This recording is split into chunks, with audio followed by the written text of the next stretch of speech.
She is a second. She was 6 years apart. They were homeschooled. Their parents did not want to send them to school. Her mother, because of the long hours, she didn't like the structure, and her father because he felt that it didn't cover what needed to be covered, which was primarily foreign language and classics. They were homeschooled with their cousins. They had 11 cousins, so there were a group of about 15 of them in Indiana that went to school together. At 17, the Hamilton sisters were sent off to Connecticut to go to Miss Porter's school, and they went to this finishing school for 2 years in order to learn how to be polite in society. At that time, Alice was her first experience being outside of Indiana, her first experience being away from home.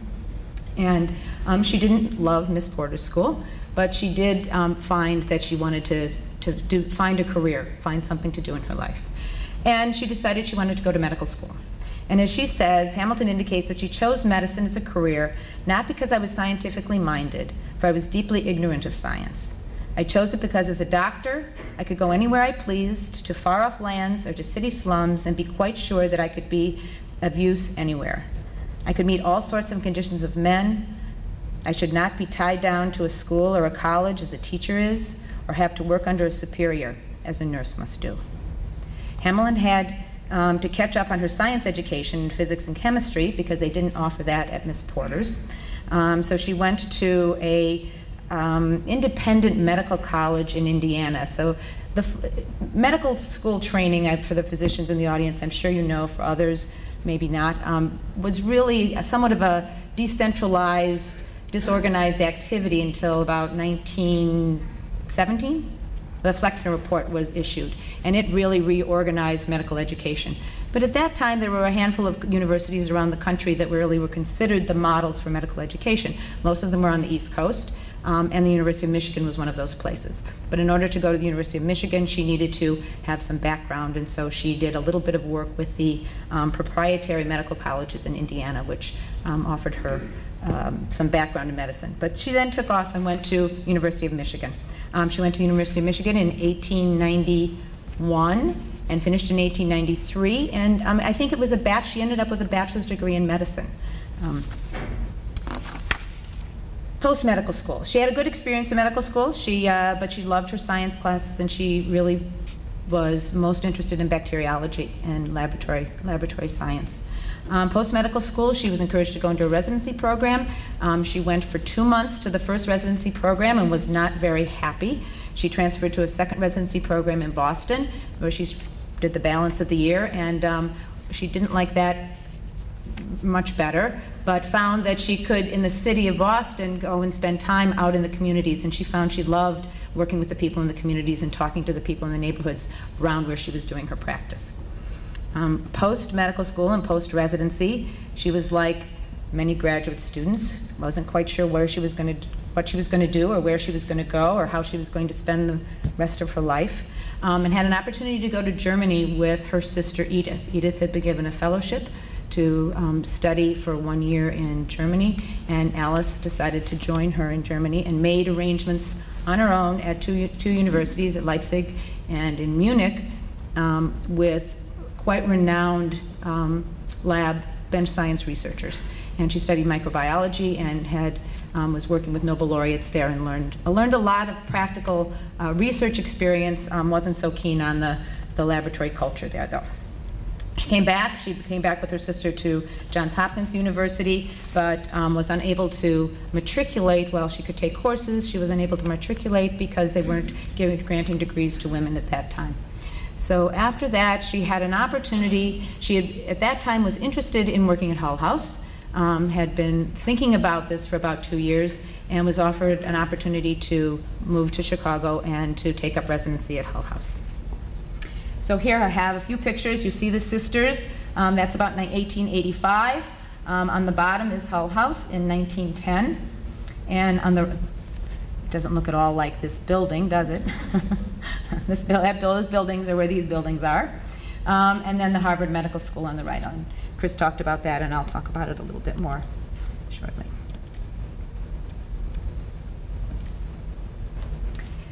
Hull House was a destination and a home for Hamilton. She moved there in 1897. She had seen Jane Addams in Fort Wayne when she was about 16 years old and was compelled by her vision as well as her romantic view of a settlement house life. She had a chance to become a resident and moved to Chicago. In 1997, Hamilton went to Chicago to teach pathology in the Women's College at Northwestern University and realized the dream I had for 2 years of going to Hull House. Going to the medical college. So when Alice Hamilton became a resident of Hull House, that was a residence. You lived there. They didn't pay you. And so you had to have either other source, you had to have some source of income. And if you didn't have a personal source of income, you had to have a job. So Alice Hamilton took a job at the medical college.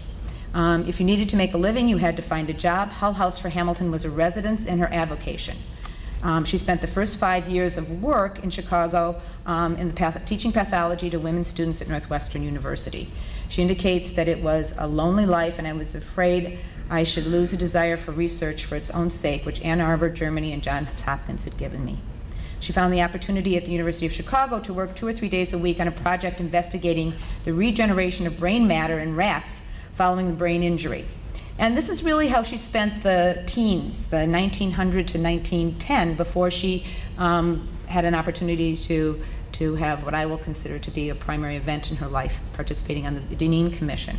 And she did publish in this area. She did Betch Science. She put out, I don't know, 4 or 5 publications in that field around fairly what some of us in public health might consider esoteric topics.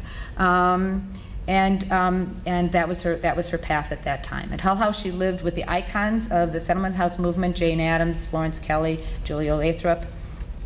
She was about 10 years younger than these women, and I think she saw it as an opportunity to both experience, their leadership, and their commitment to the settlement house community was really, they could provide a mentorship role for her, and she really saw it as that opportunity.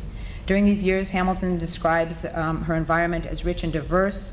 Her days were spent doing laboratory research, and her evenings were spent in the Well Baby Clinic at Hull House.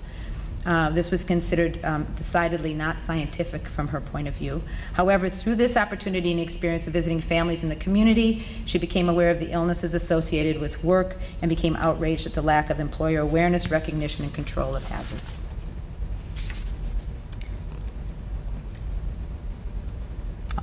And here's the classic Alice Hamilton picture that we all have.